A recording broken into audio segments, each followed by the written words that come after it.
시청자 여러분 안녕하십니까? 일본의 외교 수장인 고노다로 외무상이 끝내 외교적 해결책을 외면했습니다. 강경화 외교부 장관은 일본과 같은 논리로 맞대응하겠다는 뜻을 밝혔습니다. 취재기자 연결해 보겠습니다. 권세욱 기자. 네, 권석입니다. 네, 규제 이후 처음으로 우리나라와 일본의 외교 수장이 만난 건데 성과가 별로 좋지는 않았죠. 네, 강경화 외교부 장관은 고노다로 일본 외무상과 만나 화이트리스트 제외 절차를 중단해야 한다고 촉구했습니다. 하지만 고노 외무상은 기존 입장을 고수한 것으로 전해졌습니다. 요청은 분명히 했고요. 그것이 만약에 내려진다고 하면은 양국 관계에 올 그 엄중한 파장에 대해서도 분명히 얘기를 했습니다. 우리 정부도 맞대응을 예고했죠. 네, 정부는 한일 군사정보보호협정 지소미아 중단을 검토할 것으로 예상됩니다. 강경화 외교부 장관도 이를 부인하지 않았습니다. 안보상의 이유로 취해진 만큼 우리 한일 그 안보의 틀 여러 가지 요인들을 우리도 고려할 수밖에 없다는 그런 얘기가 했습니다. 지소미아가 파기되면 일본 입장에도 타격이 있을 것으로 외교부는 전망합니다. 이렇게 양국 정상회담이 무의로 끝났다는 건 결국 내일 일본의 추가 보복이 거의 기정사실화됐다 이렇게 봐야겠죠. 네, 외교부는 내일 일본 정부가 가기를 열어 배제 절차를 강행할 것으로 내다봤습니다. 우리 시간으로 10시인 걸로 추측을 하고 있습니다. 일본의 추가 경제 보복 결정이 내려지면 한일 간 갈등은 이제 경제를 넘어 안보 등 전면으로 확산될 것으로 예상됩니다. SBS CNBC 권세욱입니다. 보신 것처럼 정부는 이제 일본의 화이트리스트 배제를 기정사실로 받아들이고 있습니다. 문재인 대통령은 관계부처 장관들과 상황을 점검하고 대비책을 가다듬었습니다. 우리 정부 움직임 취재기자 연결해서 알아보겠습니다. 오수영 기자. 네, 오수영입니다. 네, 우리 정부 어떻게 움직이고 있습니까? 네, 문 대통령은 오늘 오전 10시 30분부터 2시간 넘게 일본 수출 규제 관련 현재 상황을 보고받았습니다. 이날 회의에는 이낙연 국무총리, 홍남기 경제부총리 겸 기획재정부 장관, 성윤모 산업통상자원부 장관, 또 정경두 국방부 장관 등이 참석했습니다. 문 대통령은 화이트리스트 배제가 우리 산업에 미칠 영향과 대응 방안 등을 논의한 것으로 알려졌습니다. 일부에서는 내일 일본 정부가 화이트리스트 배제를 결정하면 곧바로 문 대통령이 담화문을 발표할 것으로 예상하고 있습니다.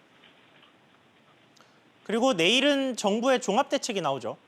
그렇습니다. 일본 가기 결정 직후 예산과 세제 지원 방안이 발표될 예정입니다. 부품, 소재, 장비 개발에 들어갈 집중 투자 예산으로 2천억 원 플러스 알파가 편성될 가능성이 있습니다. 연구개발비 세액 공제 확대도 포함됩니다. 고순도 불화수소가 신성장 동력, 원천기술 R&D 비용 세액 공제 대상에 포함되면 이 업종의 중소, 중견기업은 최대 40%까지 세액 공제를 받을 수 있게 됩니다. 이런 대책을 내일 임시국회를 열어 신속하게 의결할 것으로 보입니다. 내일 정부의 종합대책이 얼마나 구체적이고 적실성이 있느냐가 이번 일본 추가 보복에 대한 우리의 초기 대응 능력을 판가름할 것으로 예상됩니다. SBS CNBC 오수영입니다. 이미 일본의 수출 규제를 받고 있는 우리 반도체 산업에는 비상이 걸렸습니다. 반도체의 핵심 소재가 추가적으로 수출 제한을 받게 될 가능성이 높기 때문입니다. 예상되는 규제 품목과 그 피해를 서주연 기자가 짚어봤습니다. 이미 일본이 규제하고 있는 불화수소, 플루오린 폴리이미드, 포토레지스트 등 3개 품목의 지난달 수입량은 제로입니다. 업계 의견을 종합을 하면 세계 규제 품목에 대해서는 아직까지 이제 수입이 되지 않고 있다 하는 부분을 이제 확인해서 말씀을 드리는 거고요. 내일 일본이 화이트리스트에서 우리나라를 배제할 경우 이 3개 품목 이외에 추가적으로 반도체 핵심 소재 수입이 어려워질 것으로 보입니다. 전문가들은 유력한 소재로 실리콘 웨이퍼, 이미지 센서 등을 꼽고 있습니다. 대일 의존도가 높은 부품 소재, 그리고 이 부품 소재들이 결국은 한국 주력 산업을 이끌고 있는 부품 소재일 가능성이 높다라고 보고 있는 거죠. 그래서 지금 우려가 되는 거죠. 반도체 장비 분야도 세정 등 일부 정밀 장비의 일본산 비중이 90%를 넘기도 합니다. 디스플레이 분야도 비상입니다. OLED 패턴 형성기, 건식각기, 이송기 등은 90% 이상 일본 수입에 의존하고 있는 게 현실입니다. 우리 수출의 주력 반도체와 디스플레이가 업황 부진과 함께 일본의 추가 보복이라는 악재를 어떻게 극복할지 주목됩니다. SBS CNBC 서주연입니다. 화이트리스트 배제 여파는 이 반도체 산업에만 그치지 않고 더 확산될 가능성이 높습니다. 타격이 예상되는 업종 중에는 우리가 공들여 육성하고 있는 2차 전지 배터리와 화학, 수소차 등도 있습니다. 이어서 윤지혜 기자의 보도입니다. 자동차 산업의 경우 기존 내연기관차는 부품의 국산화율이 대부분 이뤄졌지만 문제는 수소차입니다. 현대자동차는 수소차에 들어가는 수소 탱크를 국내 중견기업 일진그룹에서만 공급받고 있습니다. 일진그룹은 수소 탱크를 둘러싸는 탄소 섬유 대부분을 일본 첨단 소재 기업 도레이에서 수주하는 구조입니다. 수요가 그렇게 많지는 않은 거기 때문에 한 군데가 결정이 되면은 여기서 그냥 수입을 해서 쓸 수밖에 없고 딜레이가 될 수밖에 없어요. 그래서 반년이 될지 1년이 될지 상당히 지금 고민이 많다고 볼 수가 있습니다. 2차 전지 배터리와 화학 분야도 같은 피해가 예상됩니다. 세계 배터리 시장에선 삼성 SDI와 LG화학이 선두권이지만 배터리를 구성하는 핵심 소재 외에도 재료를 감싸는 주변 소재의 일본 의존도가 높습니다. 독일 등 유럽에서 대체가 가능한 경우도 있지만 더 비싼 값을 지불해야 하는 등 기업의 수익성은 나빠질 수밖에 없습니다. 우리 정부가 수십조 원을 투자해 미래 먹거리로 키우려 했던 신성장 산업들이 걸음마 단계에서 일본의 추가 보복에 발목이 잡힐 상황에 놓였습니다. SBS CNBC 윤지혜입니다. 네, 이렇게 개별 산업에 미칠 수출 규제 영향이 상당한데요. 그렇다면 우리 경제 전체적으로는 어떤 파급이 있을까요? 관련해서 취재기자와 자세한 이야기 나눠보겠습니다. 안지혜 기자 나와 있습니다. 자, 안 기자. 아무래도 일본이 추가 보복을 하려는 품목들이 사실 뭐 우리 입장에서 의존도가 좀 높아서 소위 아킬레스건이 될 수 있는 품목들인데 네. 그렇게 되면 이게 우리 경제 전체에도 아무래도 악영향을 줄 수밖에 없겠죠. 그럴 수밖에 없을 것 같습니다. 앞선 보도에서도 보셨듯이 지금 일본의 추가 보복 영향권에 있는 산업들은 지금 우리의 주력 먹거리뿐만 아니라 앞으로 신성장 먹거리도 포함을 하고 있는데요. 더 큰 문제는 이렇게 우리 경제 체력이 약해진 상태에서 외환 금융 위기까지 덮친다면 그 파급 효과를 가늠하기가 어려울 수 있다는 겁니다. 이번에 그 충격이 굉장히 좀 클 것 같아요. 왜냐하면 우리가 좀 몸 상태가 좋으면 웬만큼 감기는 다 이기는데 지금 우리 경제가 굉장히 허약해요. 1분기에 마이너스 0.4% 성장을 겨우 했잖아요. 자, 그러니까 애초에 우리 경제가 지금 그렇게 좋지 않았는데 일본 규제까지 덮치니까 더 문제다. 그러니까 복합적으로 위기에 처했다. 뭐 이런 말인 거죠. 네, 그렇습니다. 과거 외환위기나 글로벌 금융위기 때에는 우리가 제조업을 중심으로 한 실물 경제가 비교적 탄탄한 상황이었습니다. 때문에 자금 유동성만 확보를 하면 그나마 극복이 가능했던 건데 지금은 실물 경제가 받쳐주기 어려운 상황입니다. 최근 윤증현 전 기획재정부 장관도 한일 관계해법 특별대담에서 비슷한 취지의 일침을 가했는데 직접 들어보시죠. 예. 최근 한 2, 3년 동안 여러분 또 동의하지 않습니까? 우리 제조업을 중심으로 한 실물 경제가 무너지고 있습니다. 여기에 만약에 외환 금융위기가 덮치면 그야말로 복합 위기로 번질 소지가 있습니다. 자, 그래서 우리 정부가 가만히 있던 건 아니고 종합적인 대책을 준비했다라고 하는데 이 대책 실효성이 얼마나 될까요? 우선 얘기가 나오는 게 부품 국산화지 않습니까? 그런데 예. 실제로 대책이 완성품으로 나와봐야 알겠지만 이 소재 산업은 단기간에 국산화하기가 굉장히 어려운 분야입니다. 당장 비용을 투입한다고 해서 일본의 제품을 대체할 기술력을 갖추기는 굉장히 어렵기 때문인데요. 박용만 대한상의 회장이 어제 있었던 일본 수출 규제 대응 민관정 협의회에서 협의회가 지금까지 한국이 50년간 이루지 못한 부품 소재의 국산화와 또 기술 고도화에 일조했으면 한다. 이렇게 강조한 것도 희망과 어려움을 동시에 표한 것으로 해석이 됩니다. 예. 더불어 이제 얘기가 되는 게 세제 지원이나 관세 분할 납부 지원 이런 방침들이 있는데 실제로 기업들이 이번 이제 2차 보복으로 입을 피해와 비교를 해보면 피해 규모와 비교를 해보면 지원 수준은 미미한 수준이 될 수 있습니다. 때문에 최종적으로 사태 정상화까지 우리 기업들이 버텨야 하는 그러니까 감내하는 기간은 피할 수 없어 보입니다. 그렇군요. 안 기자 이야기 잘 들었습니다. 이런 가운데 일본 제품 불매 운동은 한 달 가까이 이어지고 있습니다. 한일 갈등의 골이 깊어지면서 양국 간 민간 교류에도 먹구름이 끼고 있습니다. 특히 일본 유학과 취업을 준비하는 청년들이 어찌해야 할지 고민이 깊어지고 있다고 하는데 김성훈 기자가 알아봤습니다. 국내 한 유학 컨설팅 전문 업체가 일본 유학 상담을 당분간 하지 않기로 결정했습니다. 완벽하게 대체할 수 있는 지역이 있습니다. 홍콩이라든지 싱가포르, 일본 유학 가는 많은 학생들이 이 기회에 한번 재고했으면 하는 생각을 갖고 있습니다. 지방자치단체의 청년 취업 지원 사업에도 제동이 걸렸습니다. 부산시의 경우 지난달 28일 마감된 일본 취업 지원 프로그램의 정원을 채우지 못해 이번 달 중순까지 모집 기간을 연장했습니다. 사업이 계획대로 진행되느냐는 문의도 이어지고 있습니다. 모집이 지금 조금 저조는 한데 영향이 조금 있다라고는 저는 생각을 하고 있기는 한데 관련해서 계속 또 한번 있어야 될 것 같아요. 만약에 많이 미달이 되거나 한다면은. 수원시도 다음 주부터 일본 현지에서 진행되는 프로그램에 앞서 참여한 청년들이 반대로 반한 감정의 피해를 받을까 현지 모니터링을 강화했습니다. 일본행을 준비하던 예비 유학생들도 고민이 깊습니다.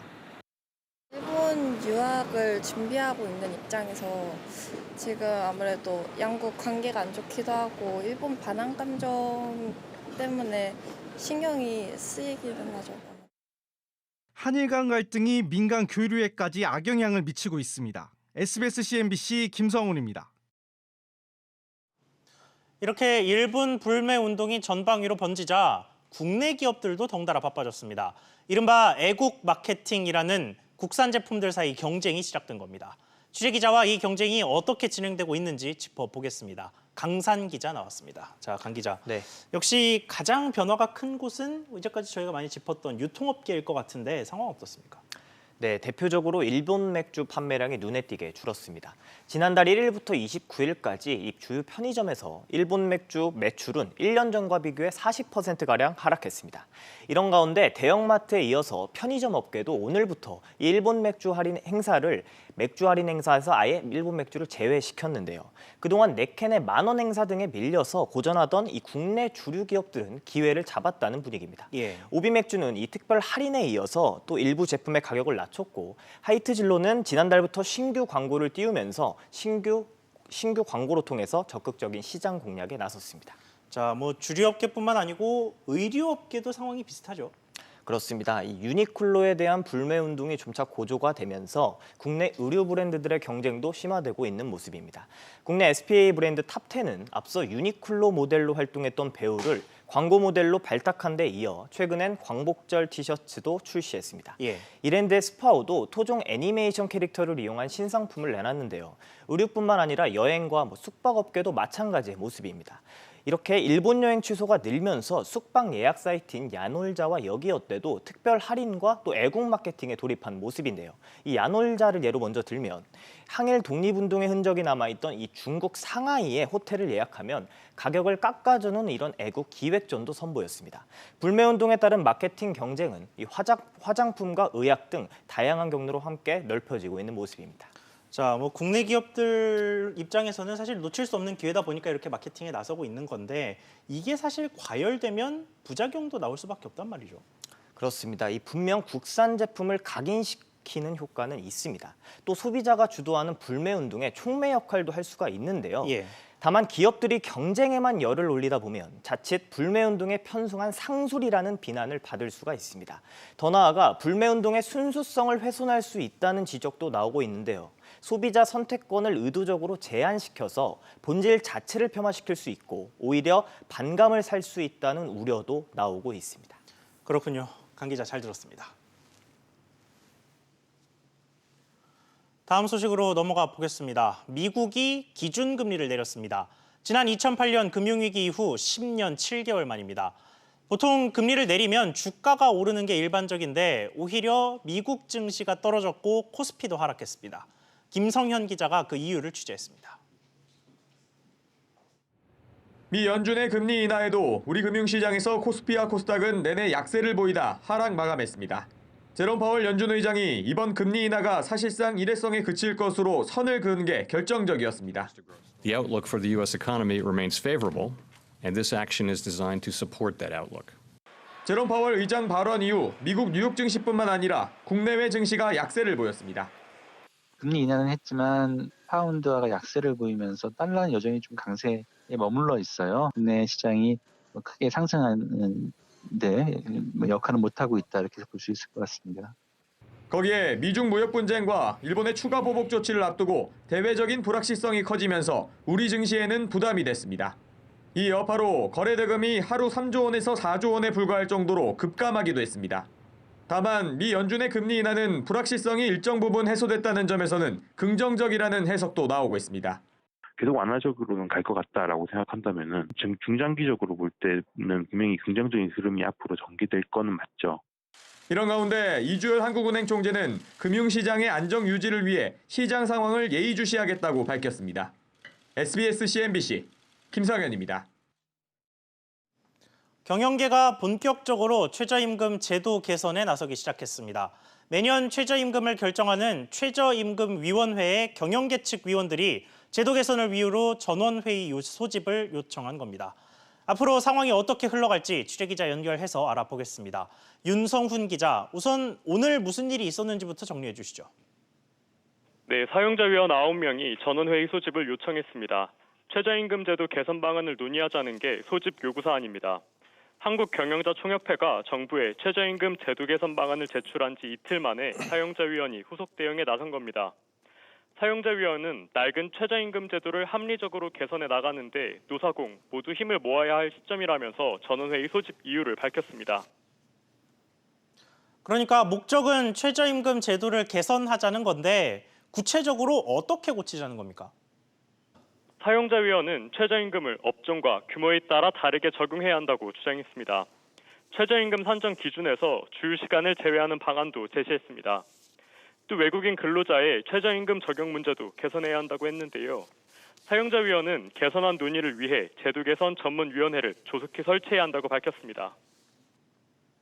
그러면 위원회 회의가 진행될 수는 있는 겁니까? 네, 최저임금 전원회의는 근로자위원, 사용자위원, 공익위원이 각각 9명씩 27명으로 구성돼 있습니다. 그런데 앞서 근로자위원 모두가 최저임금 결정에 반발하며 사퇴 의사를 밝힌 상태인데요. 근로자위원이 없는 상태에서 논의나 의결을 진행하긴 어려워 보입니다. SBS CNBC 윤성훈입니다. 정부의 분양가 규제를 피해 후분양을 선택한 첫 단지로 관심을 모았던 과천 푸르지오 서밋의 1순위 청약이 어제 마감됐습니다. 결과를 보니까 높은 가격을 이기지 못하고 일부 대형 평형에서 미달이 발생했습니다.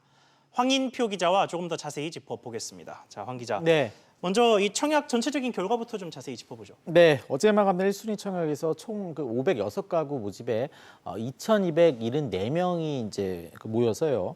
평균 경쟁률이 4.5대 1을 기록했습니다. 최고 경쟁률은 3가구 모집에 38명이 모여서 12.7대 1을 기록한 이 전용 면적 84제곱미터에서 나왔는데요. 하지만 전용 면적 126제곱미터 이상, 그러니까 좀 대형 평수라고 할 수 있는 그런 데서는 다 이제 미달이 대부분 났습니다. 가격이 변수였는데 이 아파트는 후분양으로 이제 분양이 됐거든요. 분양가 규제를 받지 않다 보니까 3.3제곱미터당 분양 가격이 이 강남 수준과 맞먹는 4천만 원을 넘겼습니다. 여기에 가장 작은 면적의 아파트도 10억 원을 넘는 등 이 분양가가 모두 9억 원을 넘다 보니까 대출도 받을 수 없는 상황이었습니다. 자, 그런데 그간 정부의 논리가 이렇게 규제에 영향을 받지 않아서 분양가가 가격이 높아지면 부동산 시장을 자극할 수 있다, 뭐 이런 거였는데 결과가 또 이렇게 나왔으니 결국 분양가 상한제 도입에도 좀 탄력이 붙겠네요. 그렇습니다. 이번 그 사례처럼 이 강남권 재건축 단지들이 그 분양가를 최대한 높게 받기 위해서 지금 후분양을 계속해서 추진 중에 있거든요. 분양가를 막무가내로 크게 올려서 주변 아파트값도 덩달아 뛰어오를 수 있는 등 부작용이 생길 수 있다 보니까 이 국토부가 분양가 상한제 적용 기준을 완화하는 방안을 지금 준비 중에 있습니다.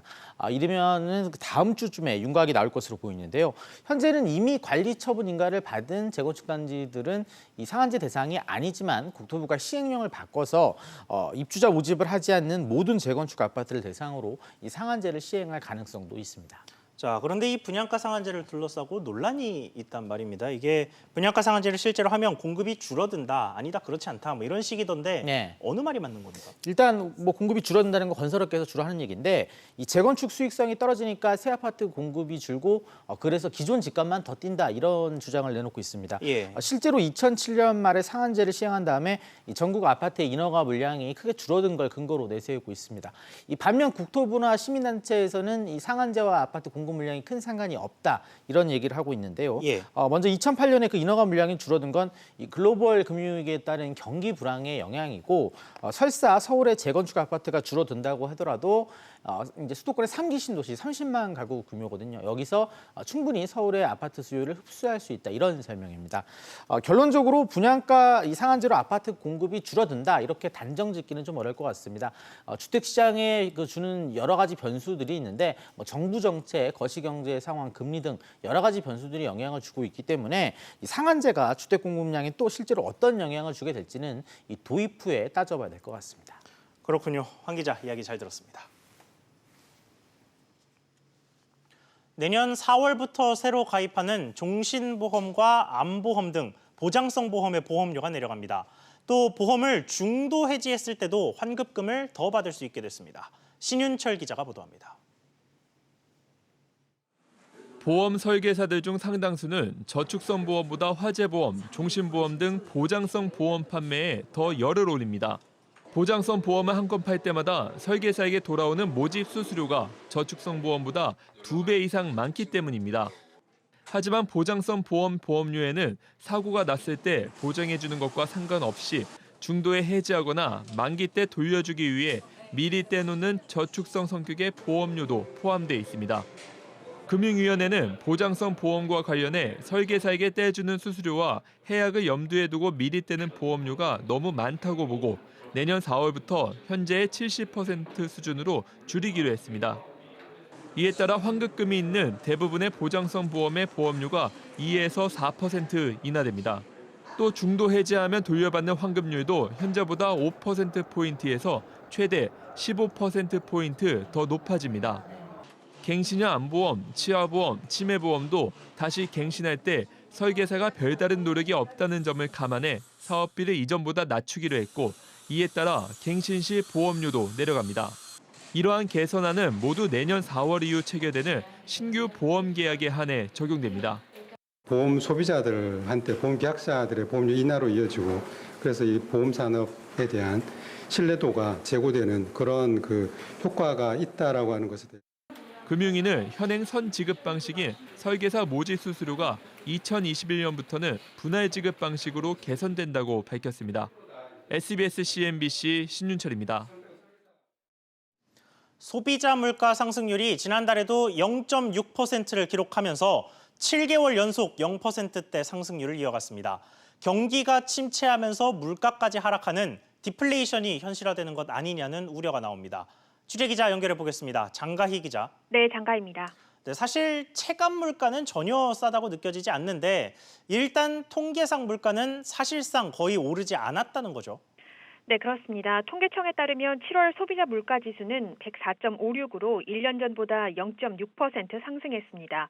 2015년 이후 최장 기간 0%대 저물가입니다.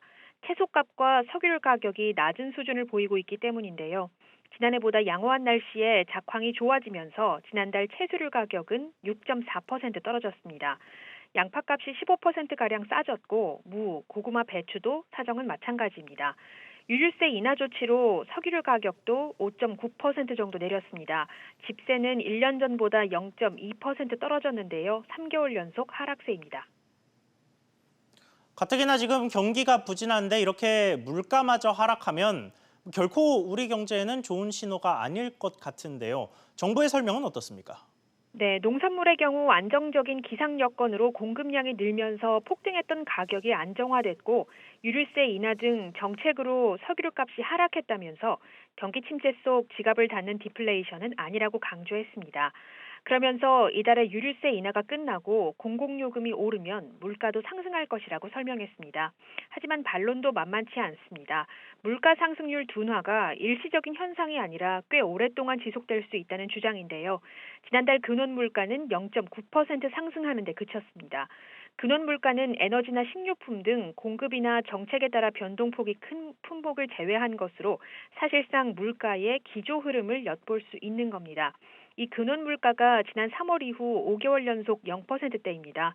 단순 저물가가 아닌 경기 침체와 맞물린 지속적인 물가 상승 둔화라는 우려가 나오는 이유입니다. SBS CNBC 장가입니다.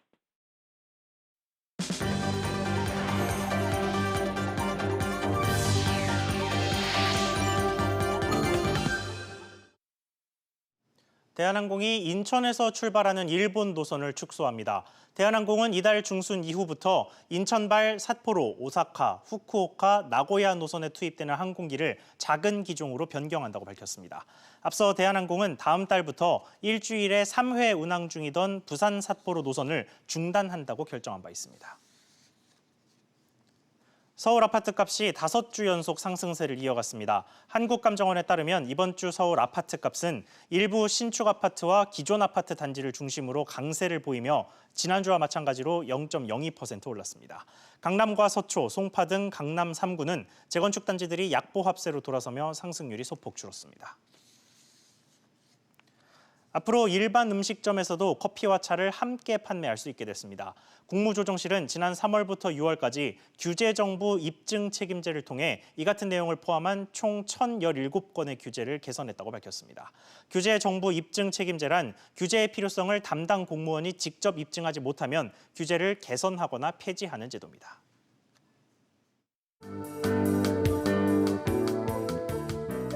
안녕하세요. K웨더 라이프스타일 예보 김다비입니다. 현재 전국 대부분 지역에는 폭염특보가 내려진 가운데 찜통더위가 이어지고 있는데요. 내일은 오늘보다 이 폭염이 더 심해지겠습니다. 서울의 낮 기온 32도, 대전과 강릉 33도, 광주는 35도, 대구는 36도까지 오르면서 특보가 확대 강화될 가능성이 있습니다. 따라서 열사병에 걸릴 위험이 매우 높습니다. 전국에서 열사병 위험지수 위험에서 매우 위험 단계를 보이겠는데요. 노약자나 어린이는 가급적 야외 활동을 삼가고 온열 질환에 걸리지 않도록 주의하시기 바랍니다. 한편 내일은 전국에 가끔 구름 많은 가운데 늦은 오후에서 밤사이 내륙 곳곳으로 소나기가 오락가락하겠습니다. 비의 양은 5에서 40mm로 그리 많지는 않겠지만 외출 시 작은 우산 꼭 챙기시는 게 좋겠습니다. 인천을 제외한 중부지방에는 낮부터 소나기가 내리겠고요. 낮 기온은 청주 35도, 춘천 34도까지 오르겠습니다. 동해안은 대체로 구름 많은 가운데 낮 기온은 울진 36도, 강릉 33도까지 오르면서 몹시 덥겠습니다. 남부지방에도 낮부터 밤사이 소나기가 지나겠고 낮 기온은 30도를 훌쩍 웃돌며 후텁지근하겠습니다. 당분간 대체로 맑은 날씨가 계속되겠고요. 기온이 점점 더 올라서 찜통더위는 더 심해지겠습니다. 날씨였습니다. 오늘 저희가 준비한 소식 여기까지입니다. 시청해주셔서 감사합니다.